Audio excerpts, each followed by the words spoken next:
guys, and welcome to the Mr. Maple Show. We're having fun because it's spring and trees are in leaf. We're shooting this in April of 2025, and you get an idea of what these trees look like right now in our greenhouses. We're so excited to show you all these things. They look beautiful. A lot of things are in full leaf right now. There's a few things just starting to leaf, but most of the trees are in full leaf, and it's looking amazing in these greenhouses. Yeah, I had to stop as we were coming through. I had to stop and take a look at these summer gold. And I've really, within the last couple of years, have really come to enjoy summer gold. And no, it's not because of your dance. There it is. But this tree to me is the perfect tree to lighten up those dark spaces in the garden with those lighter green to those yellow colors. Absolutely phenomenal for it. I mean, I love summer gold. It gives you a lot of good yellow color out there in the landscape.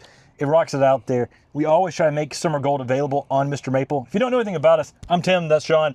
We're MrMaple.com, family mail order business. We ship directly to your door. We do over 1,000 varieties of Japanese maples.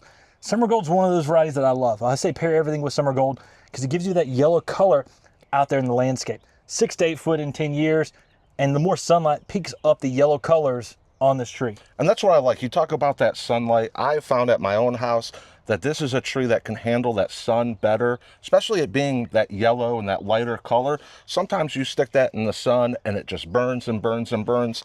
To me, I use that out there, sun hits it, it's a rock star. Well, I can't walk much further than this and not talk about strawberry spring. I mean, this is one of those trees that just has some amazing color. In the springtime, you get just this nice strawberry color that goes to a cream right after that. It is amazing in its spring interest. This one's been in leaf a little bit, so you see it starting to fade into that cream color, but those green veins are so prominent. It's one of my favorite members of the New Ghost, It and Celebration. They're rock stars. I think Guy Malo in France said this and Celebration are perhaps his best introductions ever. It's high praise because Talon Bulk Colts has over 100 varieties of Japanese maples, but this one's a rock star. You know, Talon knows variegated plants. He has that eye to pick them out. And it's just like you talked about Celebration, but like this right here, you just look at it and there's something special about this because it almost seems like it's ever changing. Like you said, you've got those strawberry colors on it and then you start to fade and that reticulation really starts to come out as those reds kind of fade away and it just pops. Throw this in like your walkway, you're gonna see that variegation popping and its habit, it's not gonna get overly too big. It's going to fit that place really well. Great tree. We recently shot a cultivar highlight on Strawberry Spring in Oregon in the spring, so you can see that true strawberry pink colors. They're outrageous. To me, awesome tree. And if you like this type of content, make sure to subscribe to here on the Mr. Maple Show. Tree geeks unite here on the Mr. Maple Show. So slam that like button, slam that subscribe button. Guys, we love it. We put out daily content about Japanese maples with walkthroughs, cultivar highlights, you name it. It's Japanese maples. We're trying to cover it here on the Mr. Maple Show. Man, this is a hard house to go through. There's so much stuff. I know, I keep stopping like every few feet. I mean, right here, we've got Vanessence Gold. And this thing can put on some gold bronze new growth. It's a good upright. It's vigorous, almost like a fascination, but you get some bronze coloring on that as well. I really like that. Like you look at the leaves, and here in spring right now, it's not a linear lobum, but they're almost long like that. They reach out, and it's just a really, really dynamic look in the garden. Yeah, that elongated Matsumuri leaf gives a unique texture. It blows in the wind really nicely, almost like a linear lobum, but it's almost like an upright lace leaf at the same time. I mean, you get the best of everything with Vanessence Gold. Vigorous, heat tolerant, beautiful newer selection not many people know about. And you know, we can't go through the greenhouse and there'd be a set sitting here and walk right past it. But King Macawa, you can't pass up on the King Macawa here. Macawa Yatsubusa, the original. Macawa Yatsubusa.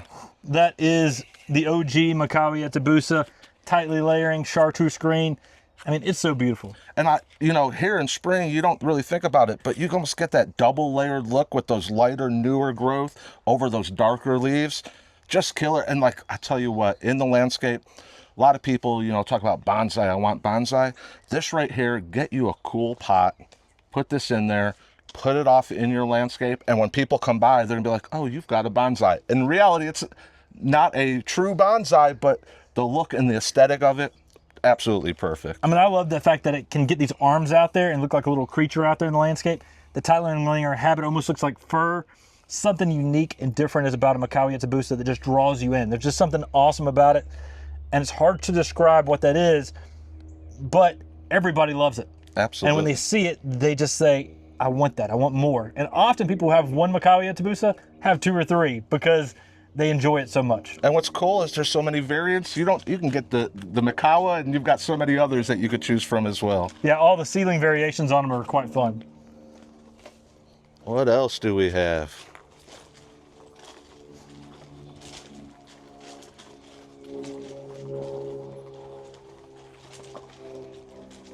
I got some Orangeolas back here. Oh, yeah. Now, Orangeola won the Maple of the Year with the North American branch of the Maple Society. When Matt and I were presidents, actually before Matt was on the president, he was on the executive board. He started the Maple of the Year program with the North American branch of the Maple Society. And, you know, it's where all the collectors, academia, nurserymen get together and just have a good time learning about maples. It's a great place to join. Go check out the Maple Society's website, North American branch. Join it if you're in North America. If not, you can check out the international branch. There's Maple Society members all around the world, and they love trees. And every once in a while, every year, they get together, and they'll often vote on the Maple of the Year, which is, you know, their choice on what they think is an amazing tree. If this tree has won it, it started in 2014, and since then, you know, there's been 10 Maples of the Year. We got 1,500 varieties. That means that there's something special about this. By the way, Macawa Yetabusa that we talked about a sec ago, the very first Maple of the Year. Orangeola, another award winner shortly right after that. I mean, it's just got some amazing color. It is. What I love about it is that it's generally a heat-tolerant tree, can handle that really well, but the color changes. Orangeola is a constant color change throughout the seasons. I like how, I don't know if it was you or Matt, but 31 flavors you get out of it. This is one I really like to mass plant, to have a low graph and a high graph with it, planted close, let them grow in together. But, you know, we need to come to a settlement. Is Orangeola a red tree or is it a green tree? I don't know. Put that in the comment section below. What do you think? Is it a red tree or a green tree? During the summer, it's kind of green with red new growth, but right now it looks kind of red. So, you know, interesting debate. We'll have to settle it in the comment section right now. Oh, up here, we've got a killer set going on of Twombies Red Sentinel that I could actually get in and get behind. Man, Twombies Red Sentinel, I love this because of the vertical, that it adds that vertical interest into a garden. Doesn't get too wide, its columnar stands up. To me, this is the quintessential tree for that adding that vertical interest. Now, we like to do our research here at Mr. Maple. We just don't make up all the stuff that we say here. I call it Ken Twombly, the guy who found this as a witch's broom, and he said he found this as a witch's broom, and then he graphed it, and it was evaluating. He looked out there, and it looked like a person standing out there, so it became Red Sentinel. And he said in Connecticut, some people are using this as a deciduous hedge because they can line something that doesn't get very wide, and they can have beautiful colors that you get on a red Japanese maple as a hedge, as a deciduous hedge. Never saw that before, but man, I think that would be beautiful. It's a great idea. Use it as a replacement for arborvitae, something like that. But you know what? You get these awesome, awesome red colors, but then you go into the fall and the red gets even more intense on these. Now, I'm seeing something right back here that you could pair with Twombley's Red Sentinel. I see Winnowyama. Now, you know I love that color yellow when I see it. And Winnowyama leaves out in the early spring, and it can give you some just amazing oranges when it first comes out. And then it goes to this gold yellow stage. And it's a lighter, more picked up yellow green than anything else in the spring garden. And Winnowyama is one of the harbingers of spring. And you see this tree in the early springtime, it's dynamic, and it's one of the first trees to leaf out in my parents' garden, but it's also one of the ones that I never have to worry about typically getting frostbitten, where I'm worried about many of the other trees in that early spring time frame. First to leaf out, but there's something about it that it's fairly frost resistant. It's got magic powers. And again, you talk about that light green, that yellow color. Great way to lighten up those dark spots in your garden. Excellent tree. Woo, look at the set here, Tim. Look at these. Look at these. Now, these are listed on our website as a high graft Shishi Gashira. This is because they're grafted about right here, but really these things are XL 1 gallon Shishi Gashira. They're beautiful. I mean, you see how big these things are. This is gonna make a statement and get some height to it. I mean, look at the caliper right now on the bases of these trees. These Shishi Gashira are huge, huge. Look at that caliper.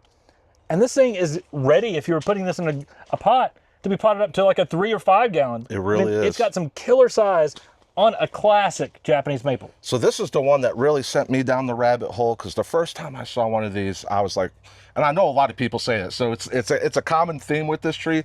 There's no way that this is a Japanese maple. The way those leaves curl and get kind of crunchy looking.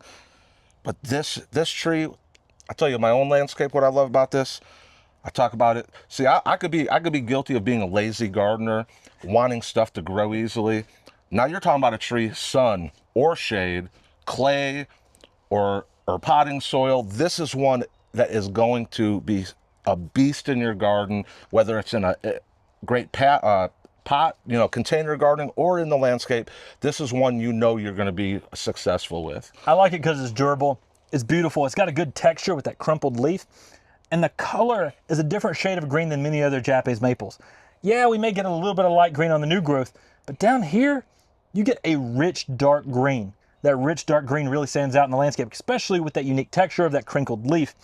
This is a selection from Japan from the 1700s, so it's a classic Japanese maple in every respect. I can't believe they were this sophisticated in gardening Right. in the 1700s with Japanese maples, but it is beautiful. Shishi is a mythological lion in Japanese literature. It's kind of like saying the female lion head. So think of Minnie Mouse, essentially, but it's in Japanese literature. And it's so cool that, I mean, they've got this tree and they said it looks like a lion's head or lion's mane, especially in that consistent fall color it has of those yellows to oranges. I mean, you see that texture and you add that fall color in there.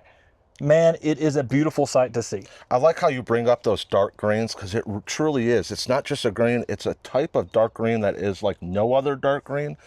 And then what I like about this tree is if you ever get the chance to see one of these out in the wild, a large specimen of one of these, we don't talk about it, but there's a bark interest to them. When they get large, the bark interest on these become magnificent as well. Yeah, I love how you described it out in the wild, out of a greenhouse, out in the garden. I mean, that's the fun thing about these trees, is taking these trees and putting them out in your wild, putting them out in your garden and going out and enjoying them. And that's what we're doing here at Mr. Maple. We work hard to provide these cool quality plants for you so we can ship them to your door so they can be in your garden.